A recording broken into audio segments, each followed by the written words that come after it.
All right, what's up, y'all? Welcome to Ball So Hard Sports After Dark. Your host, Armon Williams. I go by Hammer. My partner, my ace in the hole, Big Showtime, aka Marlon Jones, aka Big Pimpin'.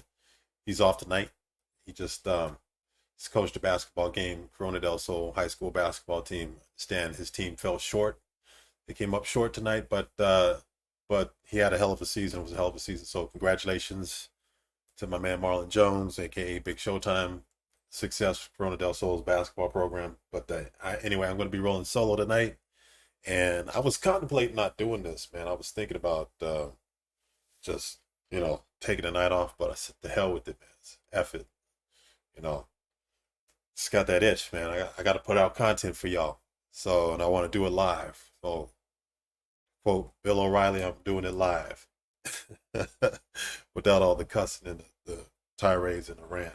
Crazy ass rant that he had years ago. But anyway, I'm not gonna talk to you guys about a whole lot. I'm gonna try to keep it tight, clean, and crisp. Be in and out, bang bang, bang the bullets. Got some movies, got some Amazon Prime, maybe some HBO Max I want to get to, maybe some Netflix even. So I got some shows to catch up on, and some movies and stuff. Still got to see Coming to America Part 2. I'm excited about that. But I wanted to go ahead and jump in on some stuff that I found out. First, I guess this is kind of breaking news. This is maybe a couple hours. This came out a couple hours ago. But it's about Devin Booker.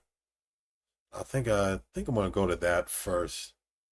Yeah, you know what? Let me go ahead and jump to that first. Since I went ahead and let the cat out the bag. I'll go ahead and we'll just jump right to it. As you know, Devin Booker was going to get snubbed from being on the All-Star team. Again, this be his second year in a row that he should have been selected by the coaches, and didn't wind up getting selected by the coaches, but wound up making it as a reserve because of it due to an injury. Last season, it was Damian Lillard, who got hurt like right before the All-Star break. Actually, Dame Dollar himself actually went and kind of campaigned for Devin Booker for Book to get in, so Book got in, and this time it was Anthony Davis. But I just found out from a couple hours ago. Looks like Book is not going to participate after all. So after all that, all of that hoopla and rah rah and outrage about Book not getting selected by the coaches, he's going to wind up missing the game. So he's not even going to be participating. It looks like Mike Conley is going to be named Devin Booker's injury replacement for the 2021 NBA All-Star game.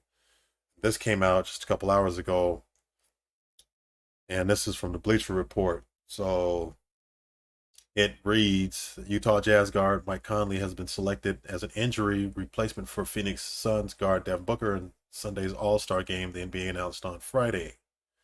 This is Conley, who's 33, is averaging 16.1 points, 5.7 assists, and 3.5 rebounds in 29 games this season as he continues to bounce back from a dismal 2019-20 campaign. The Jazz now have three players in the All-Star game, with Conley joining Donovan Mitchell and Rudy Gobert. So Utah Jazz say they're gonna have three All-Stars, man, this game. And you look at their record; they got the best record in the NBA. And I don't know if they're warranted to have. If it's warranted that they get three All-Stars this game, but as a matter of fact, I don't remember them ever having three All-Stars in an NBA All-Star game. I can't think of it. Maybe back in the day when they had Stockton Malone and maybe Mark Eaton. That was back in the 80s. I don't know if Mark Eaton made too many All-Star games. Maybe he made an All-Star game with Stockton and Malone. But even in their heyday, when they went to the NBA Finals back in like 97 and 98, they had to face off against Jordan and Pitt and the Bulls. They had Stockton and Malone, but I don't think Jeff Hornacek or anybody else from that team made it to the All-Star game. So this is definitely a rarity for the Utah Jazz, if not a first time. But it goes on to read Booker, who's averaging 24.9 points, 4.4 assists, and 3.6 rebounds per game, was selected as a reserve by Team Durant during Wednesday's All-Star draft, which I showed earlier. That the Phoenix Suns, it says the Phoenix Star is being held out with a left knee sprain, according to the NBA's announcement. Commissioner Adam Silver chose Conley as Booker's replacement, with rules stipulating a substitute must be selected from the same conference as the injured player. Conley will also replace Booker in a three-point contest ahead of Sunday's exhibition. So Book was going to participate not only in the All-Star game, but he was going to participate in the three-point competition, which I guess they were going to go ahead and have that maybe before the game or after the game. It's kind of a weird format because due to this COVID crisis, whatnot, they were going to go ahead and condense this whole All-Star game into one night, where normally you'd have a Friday night festivities, which is usually like the celebrities game.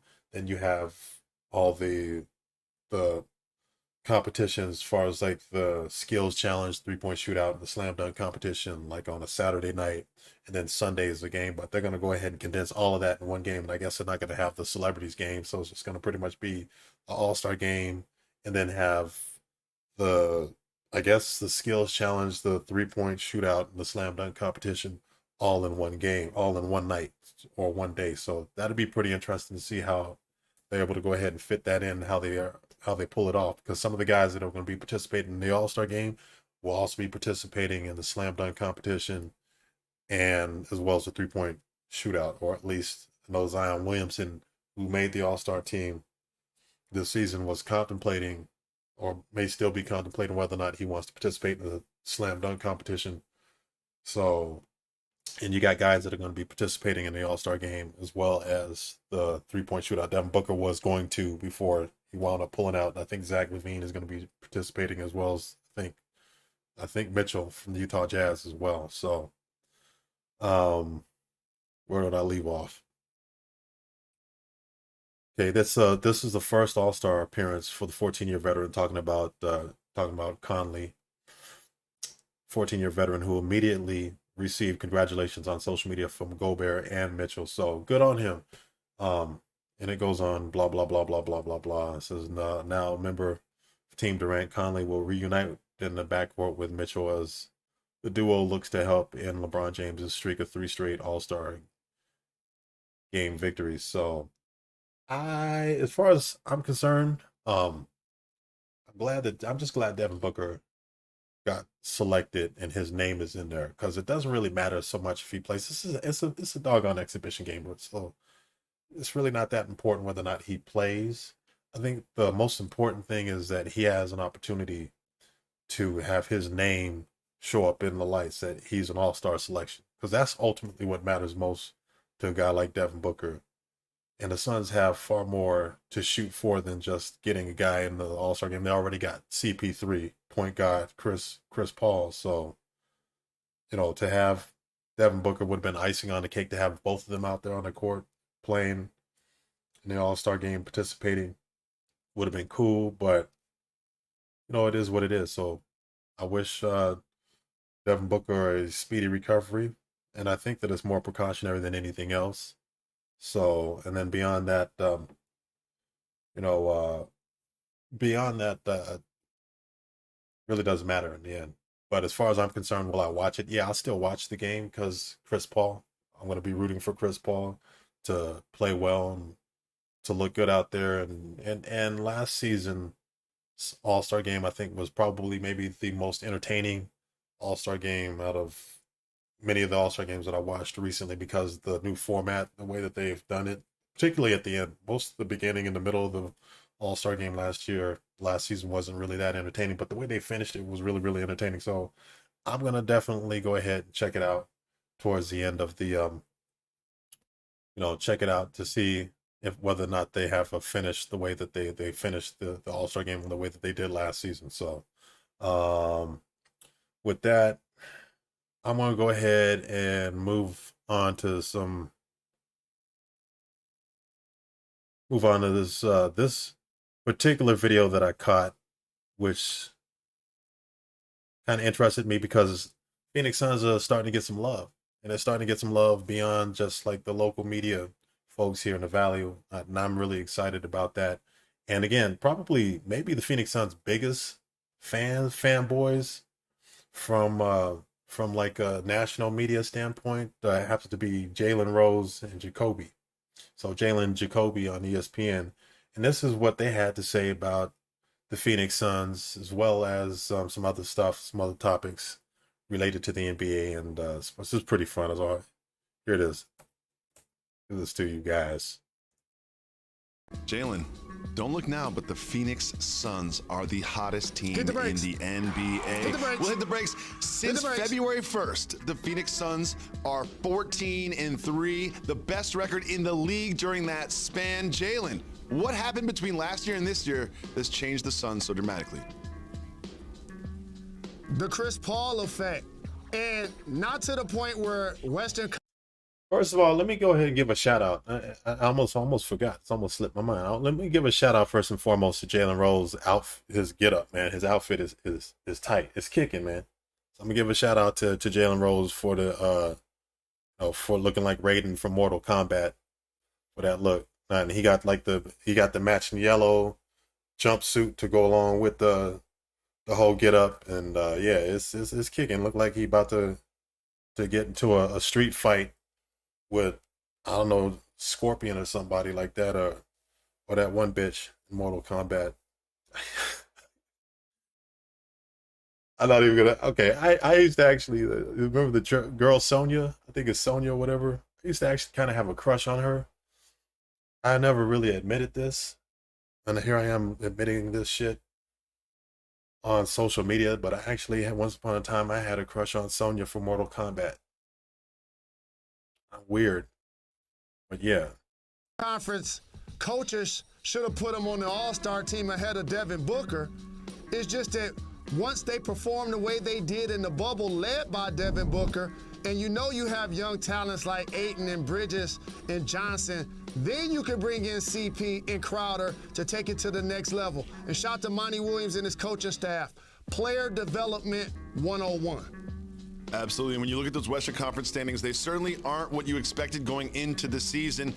And also in the Eastern Conference, there's a particular team from the tri-state area that is not where you would expect in the standings. Keep it moving or hit the brakes.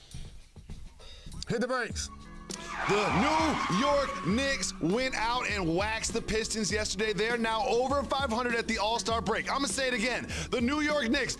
Yo, just for the fact that the New York Knicks are over 500 for the first time, it's like the first time we talk about the Phoenix Suns being an abysmal franchise over the last decade, man. The New York Knicks is just about is equally as bad, or if not worse, than the Phoenix Suns. So for the New York Knicks to even be relevant is that's a thing, man. And I think about like the owner, Dolan. That dude is probably about as horrible, or he's been about as horrible an owner for a franchise. Well, it's NBA, they don't call them owners, they call them governors. But anyway, he's been about as bad a governor of an NBA franchise as anybody you can think about. And I instantly I have to think about Robert Sarver, who runs the Phoenix Suns, and who, he's a governor of this franchise here in Phoenix. And people have equally wanted Robert Sarver to go ahead and sell